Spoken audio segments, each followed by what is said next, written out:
Okay, so we're rolling in 3, 2.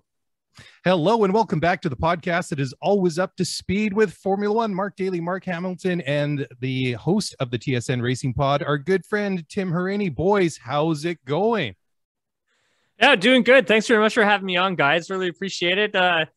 We always have a good time when we're together, boys. Exactly. Looking forward to this one. Mark's got a big smile and he's all excited. He's ready to go. I'm excited. We don't get Tim on as often as we would like, and every single time we do, the feedback is fantastic. But just like we were saying before we started recording, the off season has come and gone. Crazy. Drive to Survive is upon us, which means only one thing, which is the first Grand Prix right around the corner. But before we get to that, I think we've got some other stuff we want to talk about. Well, yeah, you want to promote our fantasy league, which, you know, I think it's like down to like it's like 2 minutes to midnight, and I still haven't signed up, so I better do that real quick. Come on, man! You tell the folks at home where to sign up, and then maybe I'll get my act together as well. Well, to be fair, we're not the only ones here promoting an F1 fantasy league. So if you are interested in joining, we've got 1,800 entries so far. You can enter up to 3 teams, but it's available via our F1 Twitter stream. So if you're interested, just find us on Twitter. You can find us there. Slide me a DM. I'll send you the link. It closes on the 18th. So if you are interested in joining F1 Fantasy, you got to join right away. Tim, I noticed as well, you're promoting an F1 Fantasy League, and you've already announced your prizes, which is really cool because I keep promising that we've got something in the works, but you've got prizes ready to go. Yeah, I did a deal with Shop Canada, and head on over to their site, shopcanada.ca. Check out or shopcanada.com. Oh my God, I'm a terrible promo guy, boys. This is terrible. But you know, they were nice enough to do a deal with me, and so they're going to provide the winner with either, well, this is the winner's choice, either the die-cast model of the RB16B or the 2019 championship-winning Mercedes with Lewis Hamilton's number on it. Nice. So, love it. Yeah, they're really cool, man. I've seen them, and yeah, I got to thank Shop Race Canada for that one. But, dude, I don't have 1,800 people in Monaco, so maybe we should partner. We should just combine our forces, and we should just do like a mega fantasy. What do you think? That would be, I think we would be open to that. Yeah, but definitely slide me a DM and we'll work on that. Okay, but cool. First of all, Tim, you know, in this age of like accountability and transparency, I think we should go through and forensically check out this league and see how many people that have entered do not have the name Hamilton. You know, I'm sure a lot of them are Mark's relatives. So let's just leave it at that. But guys, we're here today. We're not here to talk about the season, which is going to get going literally in a couple of days, which is so exciting. I mean, that's what it's all about. But we sat down like everybody else over the past weekend and binge season 4 of Drive to Survive on Netflix. So this is basically our reaction to it. We've kind of been messaging back and forth, but we haven't really dived into it offline too much. So this is the first time we get to sit around the table here, you know, figuratively speaking, and talk about the show. I mean, again, 4 seasons in, each one's been obviously, like the seasons they represent, completely new, or sorry, different and unique. And I have to say that in general, I thought it was pretty good, but not quite as intense as the whole season, because they basically took 10 out. They distilled an entire Formula One World Championship down into 10 hours, which is still a hell of a lot of content. And the entire season was so intense. And I thought, well, because it was such a slow burn from Bahrain all the way to Yas and all the drama in between. But in general, I thought they did a pretty good job. What do you guys think, Tim? Yeah, I thought it was decent. You know, I think there's been other seasons that I enjoyed a little bit more, and you know, we'll get into the particulars of it once we start hammering through things here. But I appreciate, you know, what those producers have to go through just to get the product onto the television screen, because it's not easy. And I think for Drive to Survive, you know, I don't think enough gets said about the production quality. Like, I know they're not filming every single thing, and they borrow video from other resources and other sources, but the sound quality, the sound design, the editing, you know, that's all them. And it's pretty spectacular, Hammy. I don't know what you think about it, but I really like it. Yeah, I'm so glad you brought that up, because one of the big bullet points that I had written down here was visual presentation. It was spectacular. Stunning. And, you know, we're sitting there, we're watching on Netflix on our tablet or a big screen TV or our phone, but we're watching it in glorious color graded 4K. They're applying beautiful filters. The footage is fantastic. And it's actually going to be a challenge now for TSN and ESPN and even the F1 TV Pro app that, hey, we're going to be going back to this and it's going to be 720p, 1080i live footage. It's going to be difficult for the actual live broadcast to compare because it was absolutely visually stunning. And I think for that reason, you know, to your point, maybe it wasn't the best of the 4 seasons that we've had so far, but it went down so easy just because it was so beautiful, whether it was a scene of Yuki running up a hill in the backcountry of Italy, or whether it was Charles Leclerc on track. It was just very easy to digest. And you're absolutely right that Box to Box Films and Netflix deserve all the credit in the world for the visual. And to your point, the audio presentation of this was fantastic. Well, you know, when I watch it, I sit down, watch on the TV. I don't want to watch on my iPad or my iPhone, but I sit down, put the headphones on, and it brings you right in. And with those amazing 4K pictures, it is just it draws you in like nothing else. But yeah, you know, the one thing I like too about the production is that you have 10 episodes. Each season has been more or less the same. But I love how they start with the beginning of the year and they end up at the very end of the year. But they managed to pull on these different threads and they kind of carry them across multiple episodes and introduce different stories at different times. And I couldn't help but thinking, especially knowing what a dramatic season it was last year, how clever that is to be able to tell these multiple storylines and carry it across like that. To me, that's just as impressive as the overall audio and visual presentation. Tim? Yeah, and this is where I think, you know, we kind of, in my, and this is, you know, some criticism here for the series for sure. I think, and how you go about doing some of these episodes, they seem to cram like a lot into it, where they have this compelling storyline with one individual, and then they don't continue with it and really draw out and squeeze the juice out of that story until the end. Like Daniel Ricciardo's story throughout this 2021 season, you know, he was sad. Like, this is a sad Daniel Ricciardo that we saw, and the performances that he put up, let's face it, guys, it wasn't good. He did not have a good season, even though he did score that win at Monza. Like, he just didn't really have like a great season. You know, he even talked about how much he missed his parents. He hadn't seen them in almost 2 years. And most recently, just trying to go back to Australia to see them in December for Christmas. He was staring up at the roof of a ceiling for 10 to 14 days, stuck in isolation in Australia, just so he could go see his family. And it's kind of like, you know, there's a lot of meat on that bone, and it's kind of like they introduced a bit of it, and it's kind of like, and then they jumped to Lando Norris, and then all of a sudden they jumped to like Carlos Sainz and Charles Leclerc, and it's kind of like, I don't really care. Like, that's not like, this is more of a story here. You got a story here. You need to draw that out. And so for me, I would say, you know, that's one of the biggest criticisms I found with this season. Yeah. Mark, what about you? Like, they obviously had a lot of work to do to take such an event-filled season and condense it down, you know, if 10 to 12 hours of content is condensing anything. But, you know, there was a lot of big story. I mean, Tim just really nicely, you know, explained like what they could have done with Danny Rick.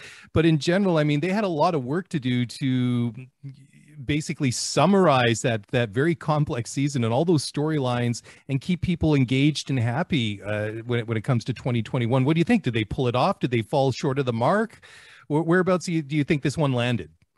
I think it's a fair question. And one of my friends was messaging me last Friday, and her point was, hey, you know what? This program has helped remind me why I love Formula One. And I think we'll get to this, but last season ended on such a bitter note, and all of the off season was mired in these really combative fields of battle on Twitter and the different social media platforms, that it was good to kind of use this to kind of detox and refresh and wash all of that away. So I enjoyed the series, but I think that it's going to be tough for Netflix and Box to Box Films, that they're never going to be able to satisfy everybody, right? You have 10 episodes and some of them are as short as 27 minutes. And as much as I would have loved to have learned more about Daniel Ricciardo's season, they didn't even touch on Aston Martin. How many did they even utter the words Aston Martin or Sebastian Vettel or Lance Stroll? Alfa Romeo. Yep. Alfa Romeo. Absolutely.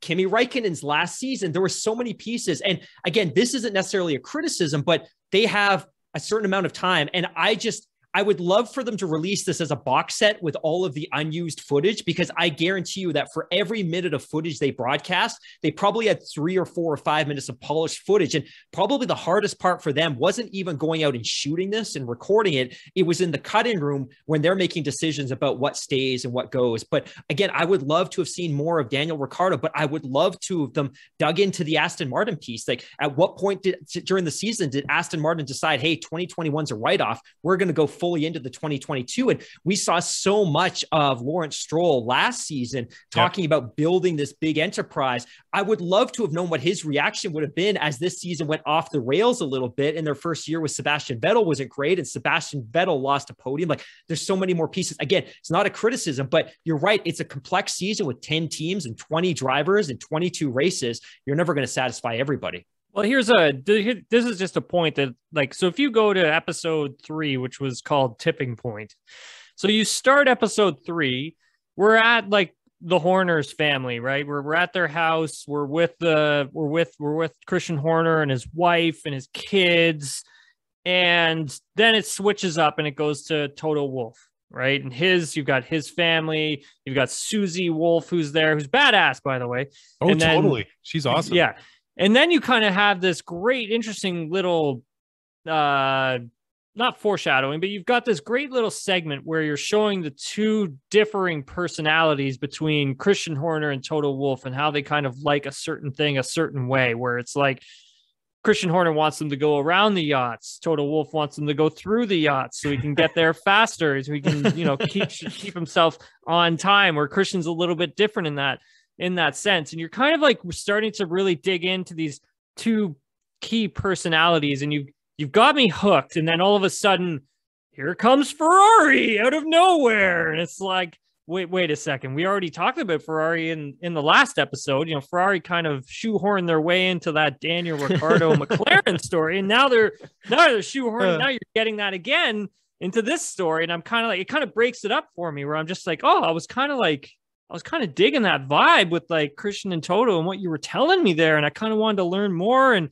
kind of wanted to see where this went. And, maybe we learn a little bit more about Toto Wolff's backstory, maybe things that we don't already know. Right. And it's just little things like that I'm mentioning that kind of just break up the atmosphere for me, where I'm kind of starting to get into it and then it's gone. So it's just like, I think they've got the recipe for a lot of really great things here. It's just for some of these episodes, I just wish they would just stick with the one thing. Because if you go back to the beginning, you go back to episode 1, which is awesome, by the way, and it's incredible. It's incredibly produced. It's one of my favorite episodes in season 4. The edit with Lewis Hamilton coming in for a pit stop in Bahrain, and how they like edit all of that around the entire car as he's getting a pit stop change. It was incredible. It was remarkable television. I loved it. And I kind of liked how they started to build up the rivalry between Lewis and Max. And I'm sitting there hoping, okay, next episode, we got to talk more about Lewis and Max. Like, you could make this whole season about Lewis and Max. And then all of a sudden we've got Lando golfing. Oh yeah.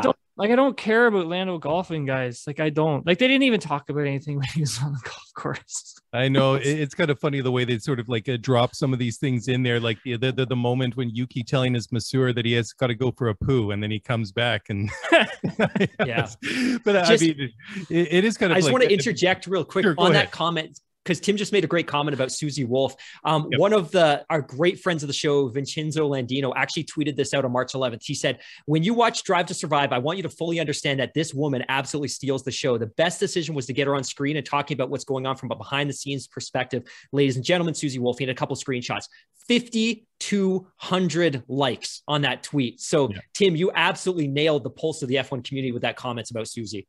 Yeah, she's awesome. I mean, I think we need it. And again, like another personality who I think we needed more of. Susie Wolff is a team, she's a team principal, right? She knows her stuff, former driver. She knows what she's doing. Yep. And her and Toto Wolff and that relationship and that dynamic, like, I would like to learn more about it. How does it work, right? How does this work, guys? Because you've got Toto Wolff, who's this, strong, sophisticated personality, and then you've got the same in like Susie Wolff. Like, how did they make that work? I want to know. And how did they meet? Like, I want to know those stories, right? Like, this is what I'm talking about. Like, I was just gonna say, as we go to a break here, Tim, that even though I don't necessarily move in these sorts of circles, but if I'm at a cocktail party and I come face to face with Toto Wolff and Susie Wolff side by side, that's a pretty intimidating F1 power couple.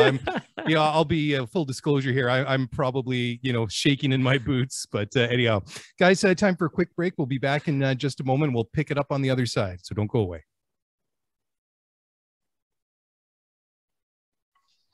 All right, welcome back. Mark, and Tim Hauraney here talking about the latest drop of Drive to Survive. We were just talking before we went to break about Toto Wolff and Susie Wolff and what a great addition to season 4 that she was.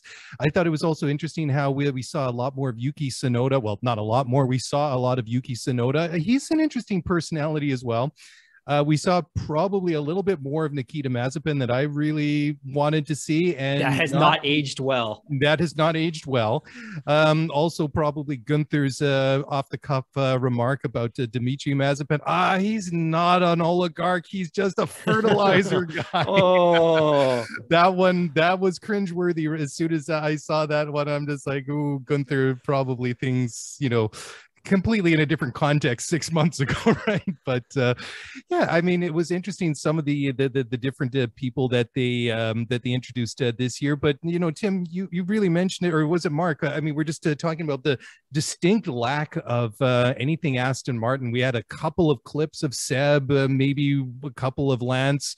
I don't know. I don't think Lawrence got any mic time. I mean, after they featured so heavily last year. I mean, it was, it is what it is, but I mean, the obvious personality that was missing the most was the world champion himself, Max. I mean, he's, made no bones about it. He said right from very long time that he thinks it's a little bit too much embellishment in the series.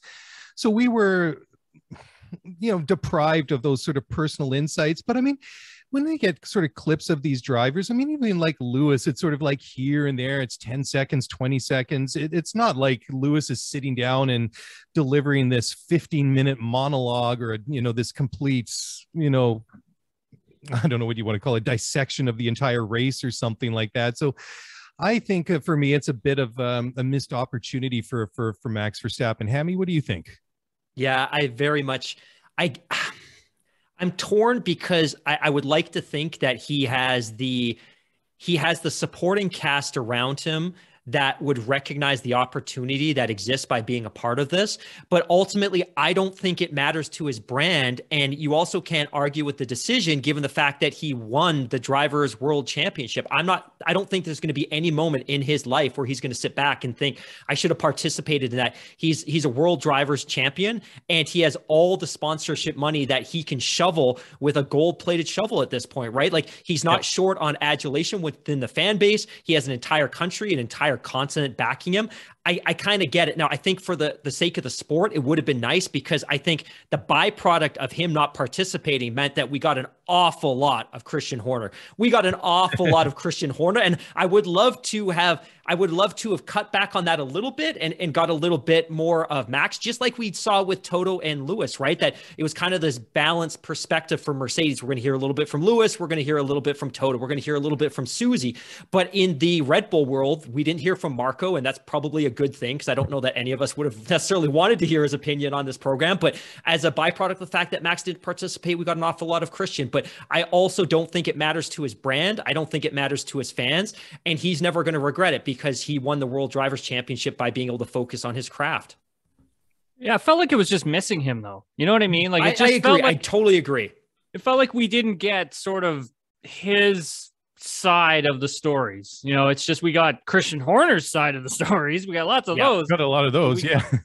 We just didn't get Max's side of the story. And that's something that I felt that was really lacking, especially as you kind of get further towards the end of season 4, where I think you actually really do need Max at that point, because Lewis wasn't talking to anybody. Like it was Total Wolff and Total Wolff alone. And I remember it quite vividly. Actually, it was 3 days had passed since the Abu Dhabi Grand Prix. It's 5:30 in the morning, and I'm on a Zoom call with Total Wolff, and he's just laying down facts for 33 minutes, and it was compelling stuff that he was giving us, and it was kind of like, wow, this is really good. I'm like, Drive to Survive is going to have a lot of good stuff right here. They didn't use any of it.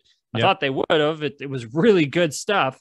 Yeah, but yeah, again, right? Like we got Toto, we got Christian, we got a bit of Lewis, but I don't think we got enough. I think we should have gotten more. But again, and maybe you guys can answer this. How do you convince them to do more, and how do you convince them to do it? Yeah, exactly. It's easy to say in retrospect, and it's kind of hard, because obviously these interviews are done over the length and width of the entire season, and who was to predict that it would have turned out the way that it was. But let's talk about this now. Let's steer it in that direction. So was there anything that really surprised you that came out, that was disclosed over the course of the season? And then, Tim, you sort of really hinted at it there, or didn't hint at it. You told us about that Zoom call with Toto after the season. That final episode, they didn't address the aftermath of it. They basically decided, we're going to focus as to what happens on the track. And for all of us that sat here, know the larger story. Is that maybe the one revelation of the series, is that there wasn't so much that we kind of already knew or kind of picked up from, that we could kind of connect the dots based on what we kind of knew already, and they just kind of stuck to I don't want to say the smaller story, but just what happened on the track, and none of the broader, say, politics and the sporting questions that came up afterwards. I think if you were locked into season 4 of Drive to Survive, and you were turning into a fan, I think there's nothing stopping you from using Google and just like figuring out the backstory on the back end of it. Now, maybe that's what these producers were thinking. Maybe not. Maybe they just didn't even have the time to put it together so they could get it to air. That was the other thing that I was considering too, because I had the same thoughts as well, where it was kind of like, wow, you have so much off-season, I guess you could call it turmoil, and you're not really showing that in there. So at what point do you show it? Like, do you show it maybe at the start of season 5, if they go on to do a season 5, which we don't know is confirmed at this point?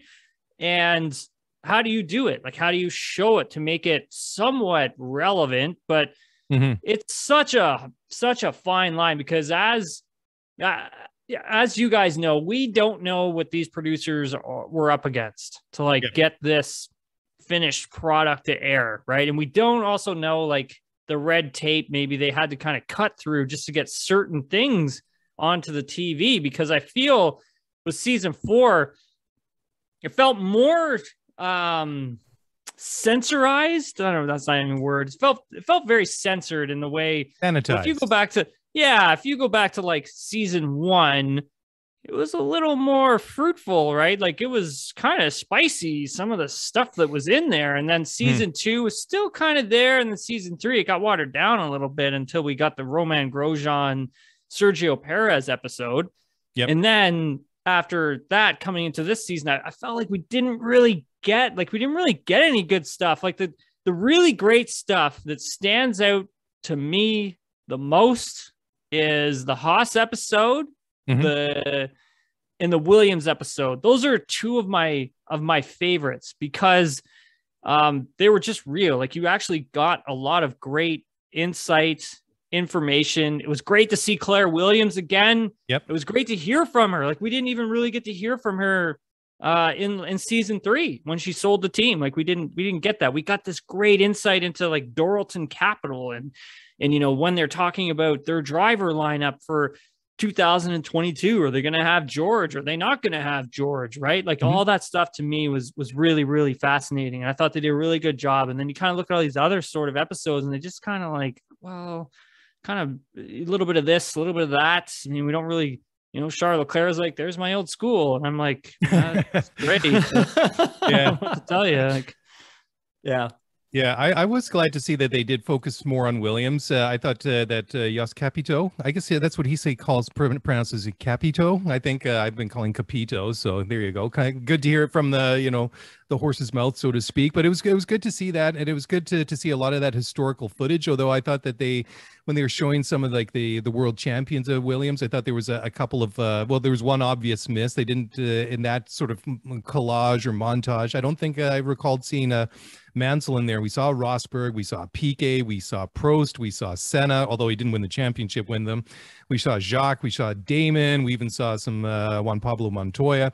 But it was cool to see, and I thought it was cool. I would have liked to see a little bit more of Nicky. I mean, and we're obviously homers when it comes to the Canadian boys, but it was good to see there. But what I would have loved to see, and maybe it's a bit of a trigger for Nicky, was just the aftermath, like just his reaction to the accident at Yas Marina. I know there was a lot of crap that he had to deal with afterwards, and he had to take precautions, to protect himself personally. So maybe it's not somewhere you want to go, but it would have been timely if they're able to get him right after the race, happened within a day or so, or even, and just to sit him down and just and get his reaction to it, because it was such it was such an important, crucial moment. And though he didn't figure in the outcome of the race, it was his shunts that led to all of that. But again, hindsight. I just want to add. Jump in. Well, yeah. Just while we're talking about the Williams piece, because I'd written this down, but it wasn't kind of my real take when it came to something that was kind of a surprising revelation. But I do agree with both of you that I think the Netflix producers did a really good job of giving Williams their flowers, because last year it was kind of unceremonious, right? The departure of Claire and Frank Williams, they're gone. There's this venture capitalist company, Dorilton's in, who knows what their intentions are. But I left this season feeling really good about Williams' past, and I felt really good about Williams present. I just, it reinforced, I think, all of the great things that Yost and Dorilton are doing with that team. I feel really good about where that team was, and I think they deserve their flowers. But I think the one thing, just from hey, what's one of the things that you kind of took away? And I think a lot of people probably would have laughed this off because it's Yuki being Yuki, but I was really, and Tim, you're probably going to appreciate this because you're an NBA guy too, but back in the late 90s, there was a ton of these guys that are coming into the NBA straight out of high school, and the teams were not surrounding them with the right people to help their personal development. And all of these guys were coming in, they were these 5-star recruits, and they were flaming out because they weren't surrounded with the right people. And I looked at Yuki, and they talked about the fact that, hey, despite the fact that his team's based in Italy, they stuck him in Milton Keynes, which is where the Red Bull family is. And they basically just let him run wild. And it's not like this is a guy that's going clubbing, because Milton Keynes is admittedly the most boring city in the UK, but they basically left him to his...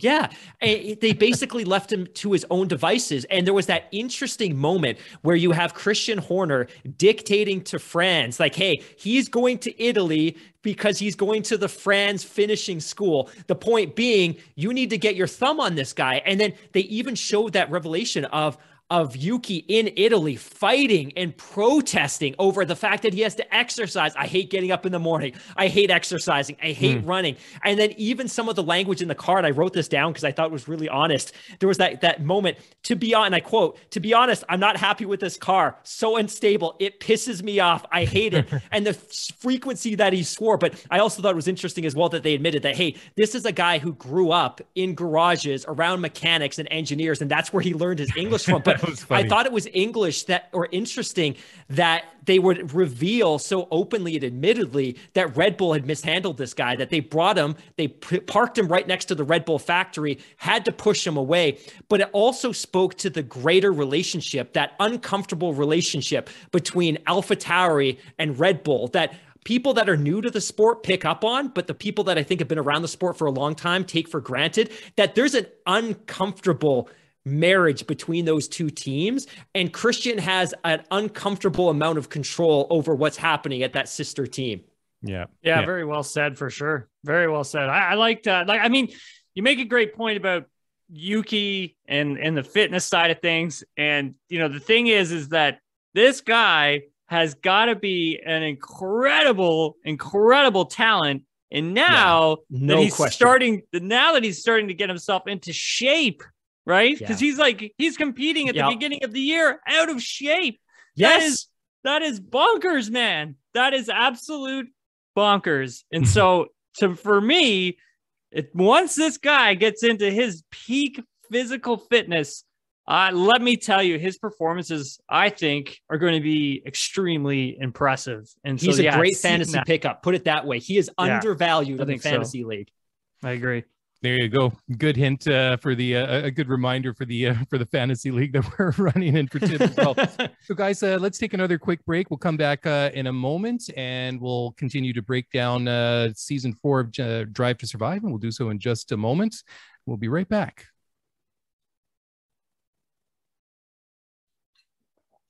All right, welcome back to the show. One final segment here to get our thoughts on the latest drop of Drive to Survive. So I'm going to just throw it to you guys here. I've gone through a lot of the things that I wanted to bring up. Mark, Tim, what were some of the things that stood out for you? Mark, you're sort of gesticulating there, like so. Why don't you? Well, I was pointing to Tim. To Tim, but I've got lots of points. I thought a couple of things. One, I don't think anyone was going to be satisfied with the conclusion of this series. We talked about that a little bit. Yeah. I'm cool with it. And I'll be very honest, I think there was an awful lot of people that claimed on social media, and they announced that because of the outcome of that race, as terrible as it was, that they would never, ever engage with social media again. They were never going to watch a race.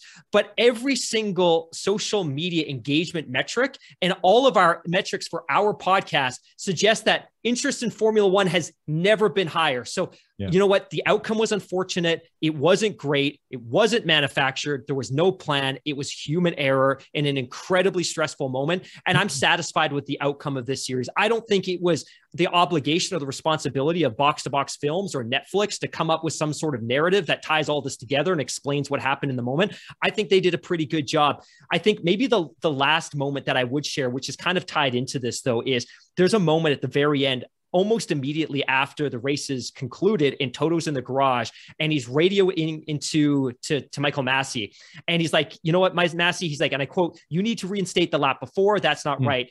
And Massey, we all know these words. He's like, "Toto, it's called a motor race. Okay." But what we didn't see before this was Toto's reaction, because he doesn't actually hear him. And it takes somebody in the garage to lean over to Toto and tell him what was said. And the look on Toto's face when he realizes what was just said to him on the radio was just priceless. And it was one of these moments that you need a documentary type presentation to capture, because the look on his face and the look in his eyes when he realizes that he's basically just been brushed off by the race director in that moment was just, it was, again, I'm a Lewis fan. It was priceless from a film perspective, just being able to capture the rawness and the pain in that moment. But I thought that was very, very interesting. Tim, what about you? Yeah, no, it's a great point that you make. I mean, getting to know Toto Wolff over the past, few seasons, and what I know from Toto is he's a very honorable man, and I think he wants things he doesn't mind a hard battle, but he wants it to be fair, right? Mm-hmm. And I think those words that were said to him from Michael Massey and how all of this kind of went down in his mind, and he's right, it's not fair. Like the rules were broken, clearly. Yep. And I think for him and his integrity, that's not how he plays, right? And I don't know how he does his business outside of that, but in terms of the sporting competition, I think for him, he's a very proud guy for sure, but I think he just wants things to be done fair, 50-50 on each side, right? If you're going to give us a penalty, then you should give them a penalty too if they're in the wrong, and the next time they're in the wrong, right? Only makes sense. And that's kind of how a little bit of that season in 2021 kind of went down. So yeah, I'm with you on that one. That's a good point, Hammy. I mean, I didn't really like think too much. I was too busy writing notes, but I didn't really think too much about that scene until you actually mentioned it. And I thought about it. Right. And it got me thinking about, the man who is Toto Wolff. Right. Yeah. one of the parts that actually stood out for me, and it's a really small part, but I think it shows you what the show could be. And it's when Toto actually takes a call from James Vowles when they're driving into Silverstone for the Grand Prix, and James is explaining to Toto how they need to talk to Valtteri about, hey, like, it's all about the championship now, and if we need you to kind of move aside, you know, we should do that, and how they were going to talk to Valtteri about it and how they were going to approach the situation, because that's actually audio straight from Toto's phone. Like, they, I think, have him, he's either mic'd up or they have a directional mic that's pointing at Toto in the car, and they're picking up the audio that's coming through the cell phone itself. Now, these are those little tiny things that I'm talking about that could make this show, like, it's good. Don't get me wrong. Like, I'm not sitting here and all my criticisms about the show, I mean, these are, I'm literally just like nitpicking at this point, right? Like, I'm not really going full into like, this show sucks. This is a great show, but it could be excellent if they would just really lean into those things and lean into like those Daniel Ricciardo stories and kind of, I think, take a risk at some points, right? Like, guys, in all honesty, do you think we really needed to see the battle for third in the constructor standings? Like, honestly, if you really go back and you think about season 4 and what you just watched, do you really need to see that? Well, not last year, because that third place in the constructors was decided races before we got to Abu Dhabi, right? It wasn't like it came down to the end. I mean, it was clear at some point, like that separation between Ferrari and McLaren, it happened and it was over. And yeah, I mean, it was an interesting point at the time, but as the season went on, it became, well, it wasn't a non-factor, but the interest, it just fizzled out. Let's just put it that way, right? But you've got, but then you've got like Esteban Ocon, right? Who wins this incredible race in Hungary, and it kind of just it felt like they kind of just brushed over it. Like, I know they showed it, but I mean, there's so much that kind of went into him getting that, right?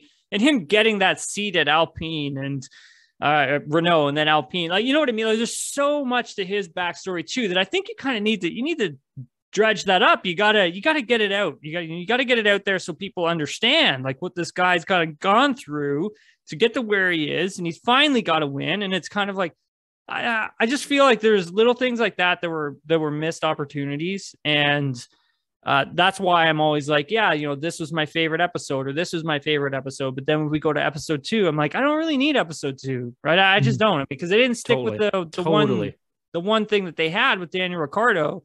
It's like that was an intriguing story. I mean, I kind of wanted to see and hear a little bit more about that and the backstory and the hardships and what he's had to go through and what it's like not having his family around. I want to know those things. And I just think there's little things like that. But all in all, I think what they've done here is incredible with the turnaround time that they've had to get this thing out onto TV. And it's pretty magnificent, the amount of work that had to go in to making this, just to get all the right audio, get to all the right sound bits. Obviously, some of them are misrepresented and they're from other places that they've kind of sprinkled them throughout, but I guess that helps dramatize it. And again, right, this is more, I guess, of an entertainment style documentary sports series, right? It's not like a documentary or a docu-series. It has a lot of entertainment in it, which is fine. I'm cool with that.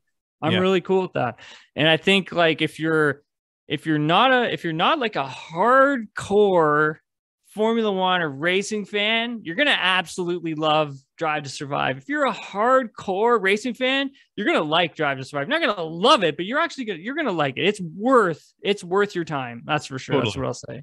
Yeah. One point I'll make real quick, Mark, and I know we've got to go here pretty quick. No, I was going to say, Mark, why didn't you take the last? Why didn't you have the last thought here? Perfect. I actually think this is a great way to close the podcast in our summary of Drive to Survive. But one of our listeners actually posted or tweeted something at me that I thought was really interesting. And his point was, we've been talking so much about Generation DTS, this huge influx of predominantly American and Canadian fans that have come into the sport through Drive to Survive. His point, and I thought this was really fascinating, is that this is the first time that most of those fans have watched an entire championships as it's unfolded and then gone and revisited it through Drive to Survive. In the past, they've digested those championships first through Drive to Survive, and then maybe they've gone back and visited some of the races. So it's been really interesting to see what the feedback of a lot of these fans has been that, hey, I watched that championship live and now I've seen Drive to Survive and I'm picking up on a couple of different cues, some of which you just spoke to, Tim, like audio clips that are magically appearing out of order or out of race sequence. Like that's interesting, but it is interesting. And I don't think any of us can complain about the existence of this product. It's done so much for us by driving so many new folks into our program. Tim, I'm sure it's done the exact same thing for you. And I think if we were sitting here 5 years ago and we said, hey, 5 years from now, you guys are going to be sitting here breaking down a 10-part 4K Netflix docuseries about the 2021 Formula One Championship, none of us would have believed it. None of us would have believed it. So we're in a great place. Yeah, 100%. It's a great point that you make. If you guys were to give this, if you guys were to give this a score out of 10, what would you give it, Daly? I would give it 8 tires out of 10 tires, or do I go steering wheels? I'm going to go 8. I'm going to give it an 8 out of 10. I liked it. I thought it was really good, not great, but overall, I really enjoyed it, and I would recommend it to anybody to go check it out. Like Tim said, if you're new to it, you're going to love it. If you're hardcore like we are, you're going to like it. You're going to like it a lot, but you're going to pick up and nitpick, and there's nothing wrong with that either. Mm-hmm. What about you guys, Tim? Yeah, so I would say in terms of presentation, like the technical side of this, 100%. So they get 5 tires just for that. And I would say in recreating the experience, I'm getting there. I would say out of recreating the experience and putting together a compelling 10-part package of the season, I would say probably 60%. So overall, 5 tires for presentation, 3 tires for putting together the narrative. So 8 out of 10 altogether. Cool. All right. Damn it, you guys. I'm with you on all that. I was going to give it 8 Pirelli tire. Oh crap. Can I say Pirelli on here? Is that cool? Are we good with Pirelli tires? As long as they come back and sponsor the Bridgestone. This is a Bridgestone podcast. Toyo. I was going to give it 8 tires out of 10 for sure. I mean, I thought, like I said before, there's a lot of really great stuff in here, and there's a lot of things I don't really need. The production value is incredible for me. I absolutely love it. I love the editing. I love the sound mixing. Like when a car slides into gravel, you don't hear the gravel. And they found a way of making you feel like that car is getting hit by gravel. And I'm like, that is awesome. I am in. Awesome. Yeah, totally.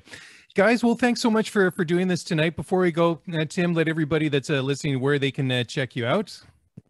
Yeah, so TSN Racing Pod, you can get that wherever you get your podcasts. You can also stream it on tsn.ca/tsn-racing-pod. If you want more from me, I'm on social media everywhere at Tim Hauraney. And got some fun stuff coming out later this week on SportsCenter. And I'm really excited, guys, for the 2022 season. That's for sure. I can't wait. It's like Christmas Eve all over again, but for Formula One. So, Tim, thanks for dropping by. It's been fun as always. Can't wait to get back to racing. Can't wait to do more shows like this with you again throughout the year. And again, if you want to follow us, we're on Twitter at ScooteryF1Pod, and you can email us at scooteryf1pod@gmail.com. We're on Apple, we're on Spotify, we're everywhere else. And that's it. That's a wrap. We'll be back in a couple of days with our season preview. Yes, we're there.